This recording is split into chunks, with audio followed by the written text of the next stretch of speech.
ಆಗಲಿ. ಕರ್ತನು ನಿಮ್ಮೆಲ್ಲರನ್ನು ಆಶೀರ್ವಾದ ಮಾಡಲಿ.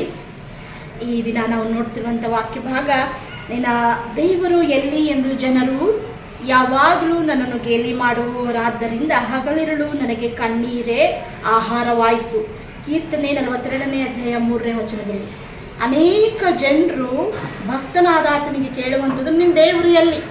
ನಿನ್ನ ಪ್ರಾರ್ಥನೆ ಕೇಳ್ತಾನೆ ಅಂತ ಹೇಳಿದೆಯಲ್ಲ, ನಿನಗೆ ಸದುತ್ತರ ಕೊಡ್ತಾನೆಂದು ಹೇಳಿದೆಯಲ್ಲ, ನಿನಗೆ ವಾಗ್ದಾನ ಮಾಡಿದಾನೆಂದು ಹೇಳಿದೆಯಲ್ಲ, ನಿನಗೆ ದೇವರು ಆಶೀರ್ವಾದ ಮಾಡ್ತಾನೆಂದು ಹೇಳಿದೆಯಲ್ಲ, ನೀನು ಇಷ್ಟೊಂದು ನಂಬಿಕೆ ಇಟ್ಟುವಂಥ ದೇವರು ಯಾಕೆ ನಿನಗೆ ಸ್ವಸ್ಥತೆಯನ್ನು ಕೊಡಲಿಲ್ಲ?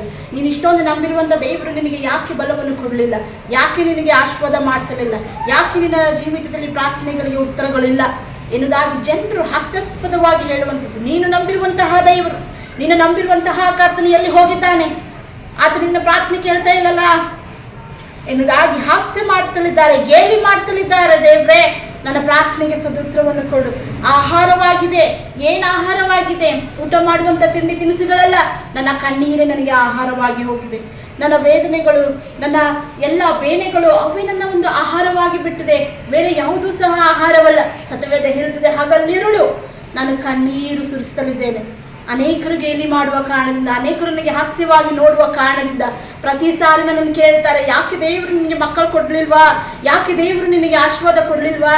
ಯಾಕೆ ದೇವರು ನಿನಗೆ ಇನ್ನೂ ಮದುವೆ ಆಗಲಿಲ್ವಾ? ಯಾಕೆ ನಿನಗೆ ಈ ಉದ್ಯೋಗ ದೊರಕಲಿಲ್ವಾ? ಆ ಪ್ರಶ್ನೆಗಳಿಗೆ ಕರ್ತನೆ ನಾನು ಎಲ್ಲಿಂದ ಉತ್ತರ ಕೊಡಬೇಕು? ಈಗೋ ದೇವರೇ, ನನ್ನ ಪ್ರಾರ್ಥನೆ ಕೇಳು, ನನ್ನ ಕಣ್ಣೀರು ದೇವ ನೀನು ಈ ದಿನ ನೋಡು ಎನ್ನುವುದಾಗಿ ಕರ್ತನ ಸಮ್ಮುಖದಲ್ಲಿ ಈ ದಿನ ನೀನು ಹೇಳುವುದಾದರೆ, ಕರ್ತನು ನಿಜಕ್ಕೂ ನಮ್ಮ ಪ್ರಾರ್ಥನೆಗೆ ಸದುತ್ತರ ಕೊಡುವನಾಗಿದ್ದಾನೆ. ನಮ್ಮ ಗೇಲಿ, ನಮ್ಮ ಹಾಸ್ಯಗಳು ಸಂಪೂರ್ಣವಾಗಿ ಕರ್ತನು ತೆಗಿಲಿಕ್ಕಿದ್ದಾನೆ.